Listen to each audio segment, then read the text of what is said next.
Today we are going to talk about your first 100 days on the innovation job.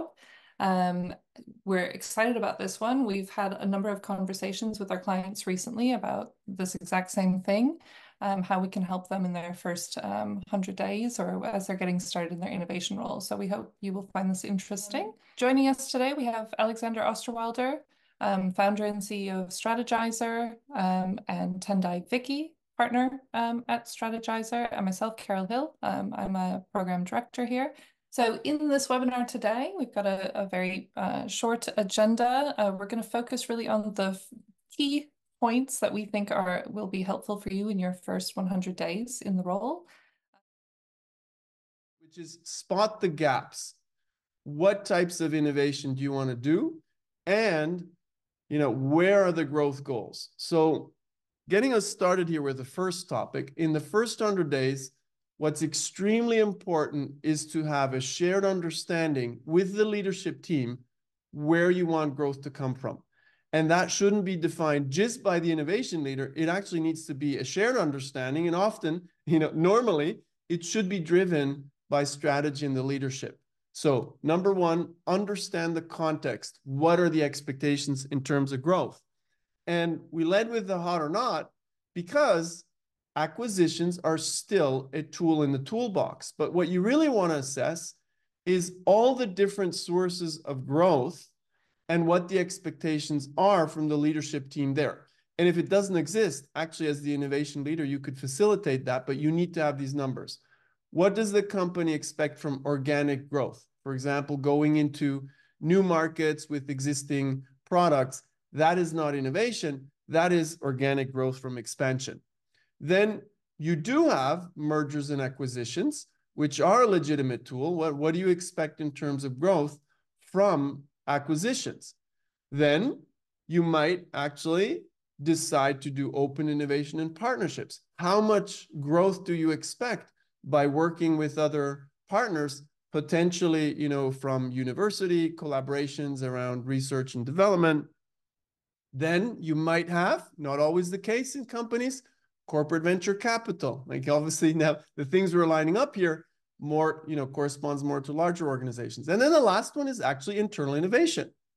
And one of the things you can kind of look at is companies may have an overarching growth goal, but then you need to break it down. How much comes from each one of these?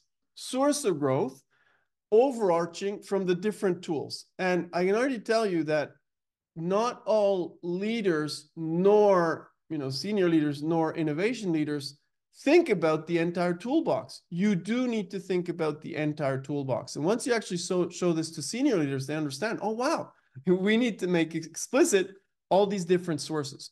But now there's a second thing you want to define, which is extremely important, and this often exists a little bit more, is what types of innovation, what types of growth innovation you want, not just which sources, but what types of growth. And I'll give you the example that we use quite a lot is Ping An, simply because it's an interesting exercise or example to show, in particular also related to AI. So when they started to invest in AI, artificial intelligence, way before became super popular and visible with ChatGPT and OpenAI, they said, we want to really cover the full range. We want innovation that is closer to the core business. We want to use artificial intelligence to improve the core business, but we also want to explore completely new arenas. So if we take our three categories of innovation and we kind of, use the concepts here from Clay Christensen. And so first category, efficiency innovation. Improve your business. In this case, improve your processes based on the application of AI. What they did is improve their loan applications by getting people to apply online and observing, their voice, their facial expressions to see if they would, accept or decline the loans. And guess what? Actually the default rate went down and the quality of the loans and the number of the loans went up. So they improved their core business. Now, again, you can like this or not like this. Clearly with AI, there's some ethical things that we need to discuss, but this worked really well in terms of improving the business. They said, well, we also want to come up with completely new value propositions. So not just improve, not just efficiency innovation, value propositions. So before ChatGPT, way before, they launched a really interesting bot called Ask Bob. Ask Bob is a medical bot that helps doctors, not the end consumer, but doctors in China, and has today 1.2 million doctors using it to support them in their diagnosis. That is a third of the population of all doctors in China. Crazy, right? And the platform itself is part of the Ping An Good Doctor, which serves 400 million users. Again, using technology and AI with new value propositions. And then the last one, thinking about completely new business models. They said, well, we want to build completely new internet businesses that provide growth that doesn't, relate clearly to what we've been doing so far. So one example is that they launched Ping An One Connect, which is a banking platform that offers banking services, technology service, like artificial intelligence service, like the loan applications we've seen here, not just to their own bank, which was about 3% of the market at the time, but to all banks in the region. So they decided to self-disrupt by offering their technology to other banks. Think of it, right? So 3 very different types of sources of growth: improving the business, sustaining the business, and adding completely new business models. So the question to you is, I think, when you start with your first 100 days, and if you're not doing it, you should do it pretty quickly, is asking yourself, how much do you invest in these different sources of growth, and where do you as a company want growth to come from? So extremely powerful to define this, in addition to the vehicles of growth that we've seen before, like organic, venture capital, etc. With that, I'm going to hand it over to Tendai quickly for a concrete example. Yeah, so I think we need to keep spotlighting Alex in just the slides rather than spotlight me, so we can have a conversation. Yeah. So here's an example from an organization that we actually worked with, and it's been kind of edited a bit to protect that organization. But one of the conversations that we're having was that they wanted to actually, their growth ambition was to double their revenue by 2030. And if you want to double your revenue by 2030, where are those sources of growth going to come from? And when we looked at what they were doing so far, they were not really on track to meet their goal, and they felt a lot of pressure of how do they fill that gap? Because what it was looking like was they were on track to have the vast majority of their growth come from M&A, right?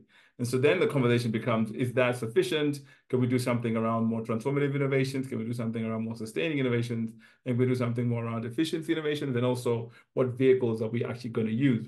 But the cool thing about this is that once you make it explicit, it then drives the conversations of the options that you have, right? You start thinking about what can you actually do to sort of drive the conversation. And some of the questions that are being asked in chat is, do you need to have every type of innovation to keep a healthy, sustainable business? My sense is yes. Does your innovation function have to work across all 3? Not necessarily. The question is just like, where do you want to contribute? So those are choices you can make as you understand what's actually happening in terms of the lay of the land inside your organization. Anything else to add, Alex or Carol, to that? Yeah, I like what you said about, the kind of the question there was like, what is a healthy, and it depends on a lot of things. And again, we'd never like to say depends, but it just needs to be a conscious choice. So if you're a business that's wildly growing and has zero disruption risk, well, of course you do not need to yet heavily invest into transformative innovation. But you know what? If you're growing, you're a mature business, you're growing, and you're just focusing on efficiency innovation, and you do know that the market is changing, well, you probably want to start now with innovation in the more transformative space. It just needs to be a conscious choice, and that's the problem, that today it's not a conscious choice. There is no benchmark to say this is what you need to do or not. It depends on your company, the readiness. It depends on the industry. It depends on so many things. But what we need is that the innovation leaders work with the senior leadership to make it a conscious choice, so that you can gear the company up to do the right thing structurally, as Tendai said.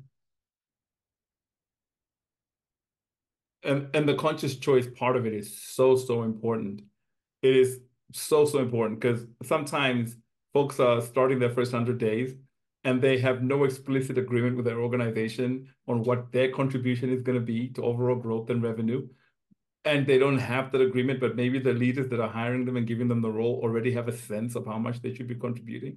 And so it's really great to sort of put the lay of the land, make it explicit, and agree on these things within the first 100 days before you turn your attention to start doing the actual work of implementing any of the other choices that you have in terms of vehicles.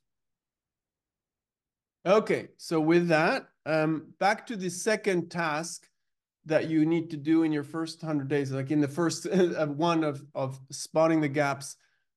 Besides defining the growth goals, you want to really define how innovation ready is your organization. So we do something called a maturity sprint, where we look at the readiness of the company. Are they starting from scratch and have nothing, or are they, really, really good at it already? And it's very simple. And we had a webinar on this, so we won't go deep. We'll actually refer you to a playbook that Tendai and I launched and put out there. But we look at three things.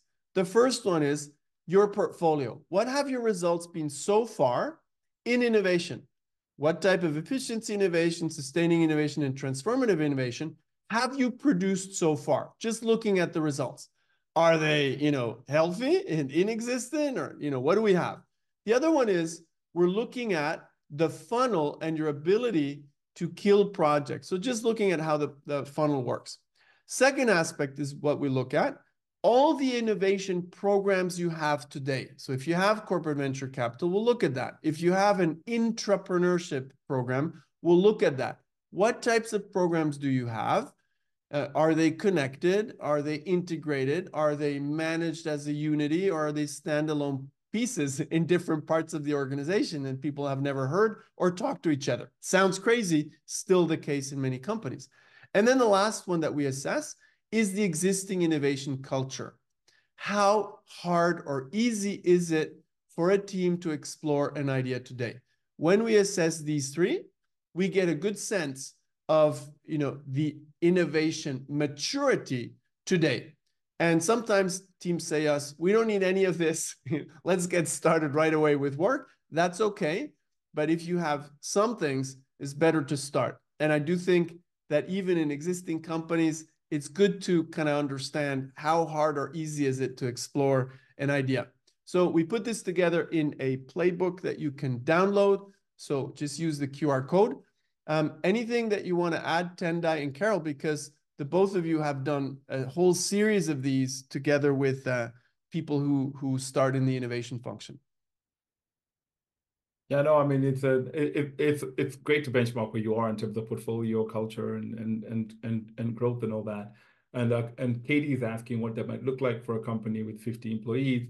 I think what it looks like is just a quicker assessment, a shorter conversations, maybe a couple of workshops here and there. But I do think we do need to know at least what are the enablers and blockers of innovation within our culture, regardless of where the organization is, right, Carol? Yeah.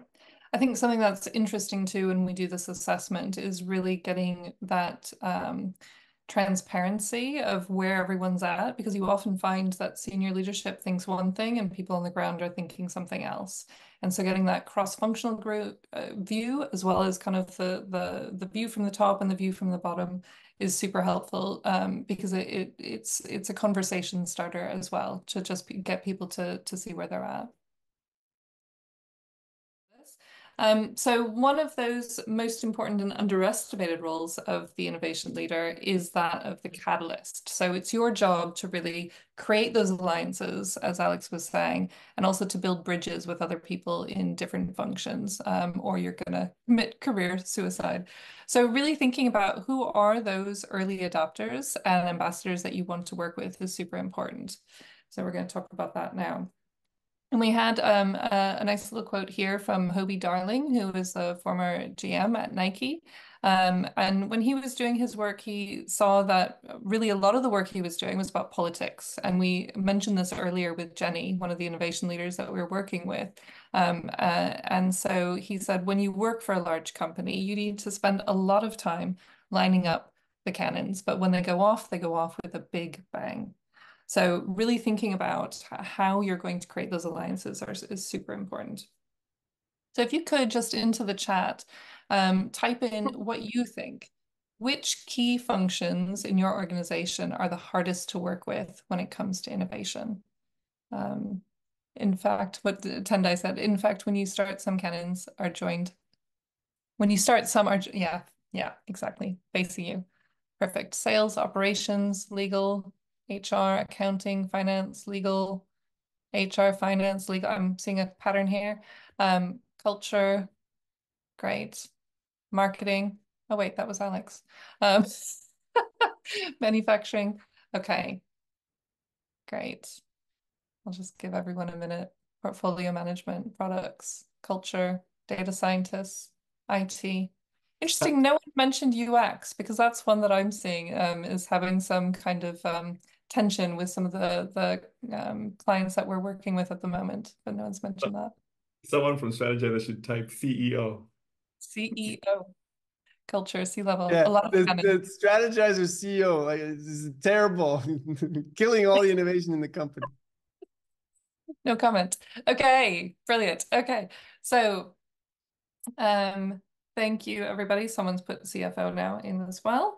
Good. So just thinking about this, in what ways can you work with your innovation catalysts? And we've identified a number of different areas that are important.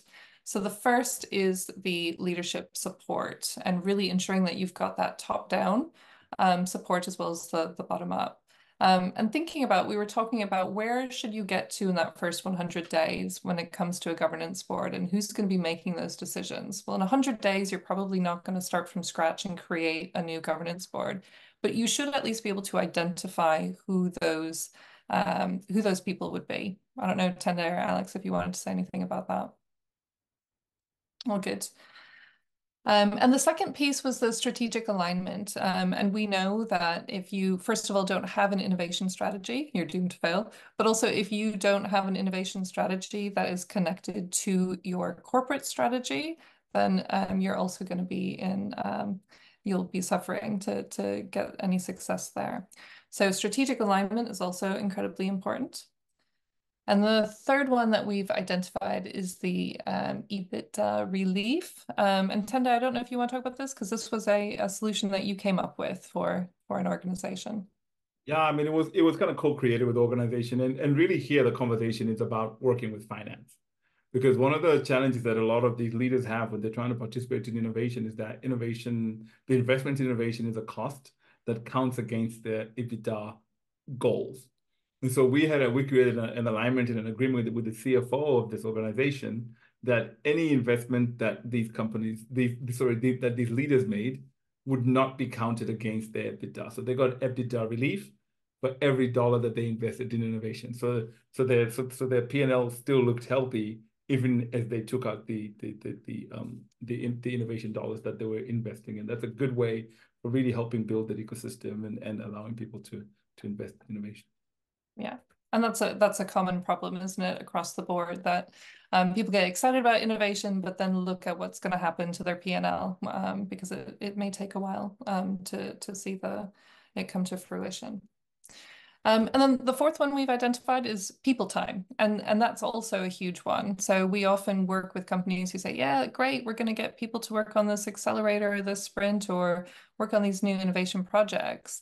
But what about dedicated time? And then it comes down to sometimes the people managers saying, well, they've got better things to do. They've got to do some firefighting on the core business.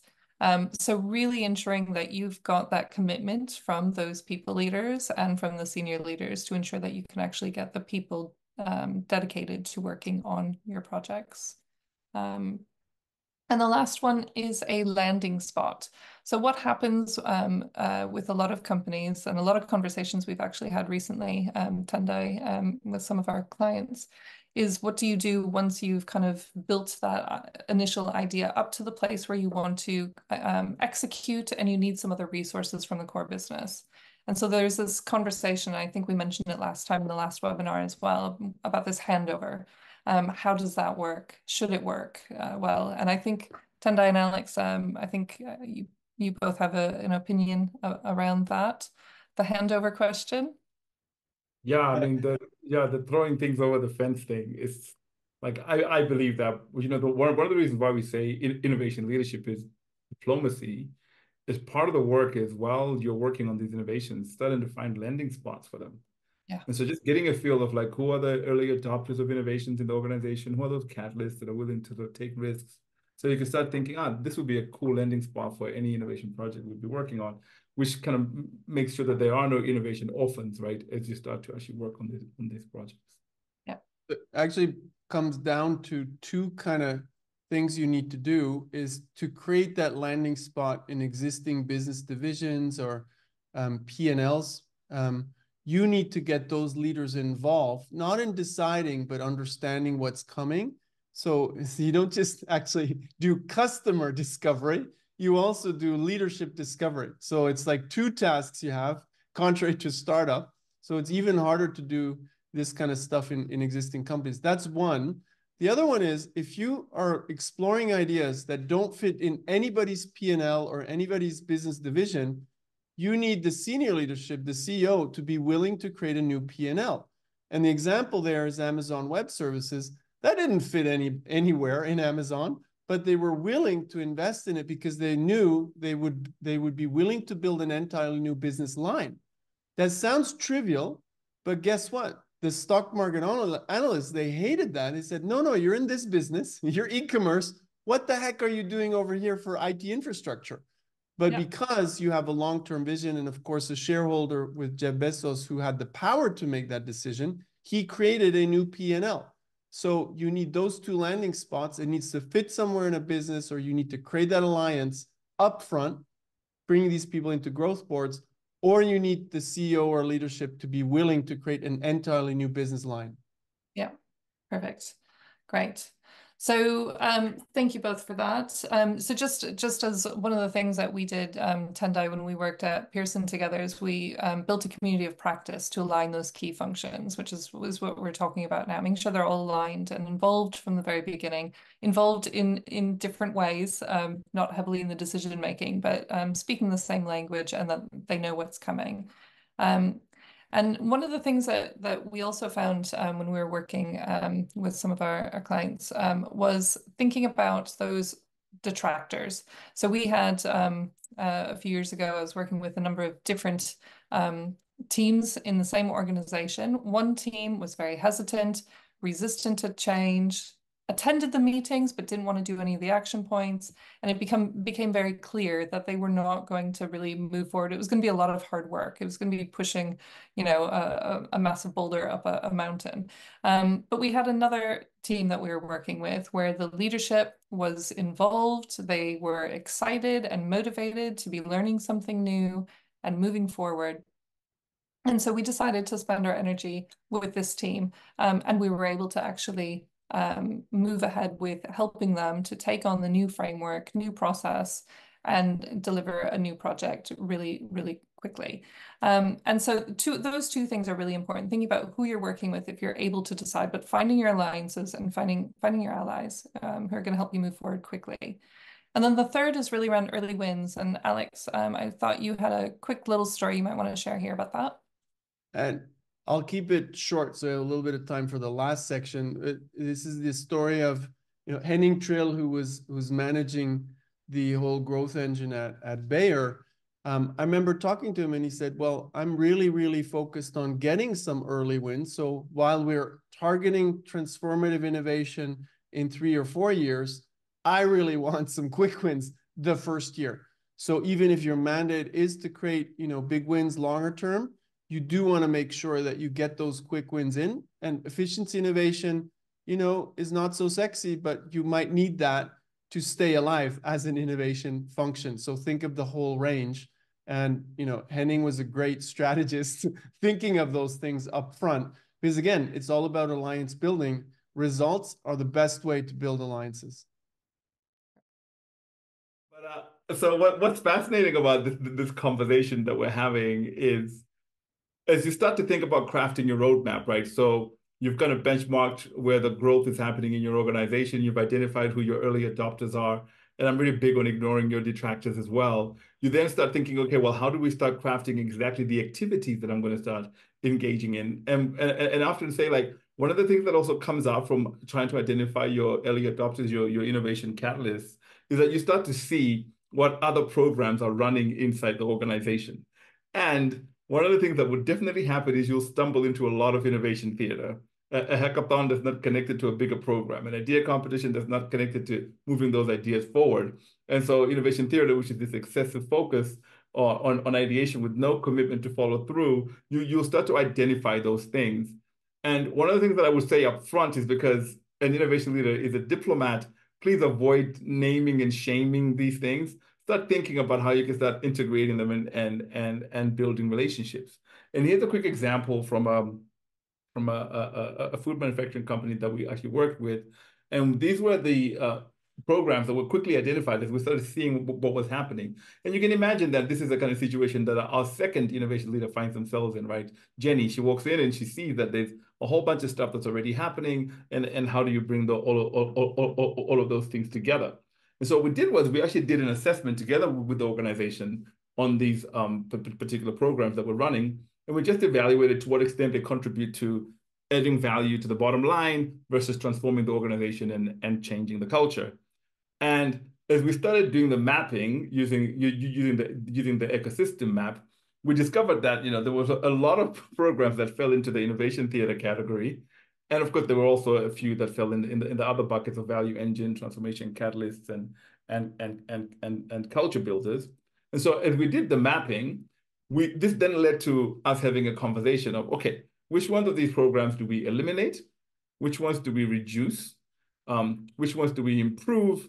And what new things do we need to create? And when you start thinking again about what things do we need to create, this is when your roadmap starts emerging of all the activities that you actually need to do. And so together we started color coding these, right? So which ones do we need to sort of, reduce our involvement in? And those were the two that were identified for that.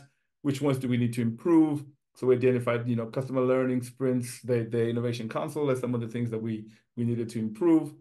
And we decided to kill most of those things that fell into the innovation theater bucket. And then finally, there was a decision to start, by creating an evidence-based investment framework and also building a coach development program.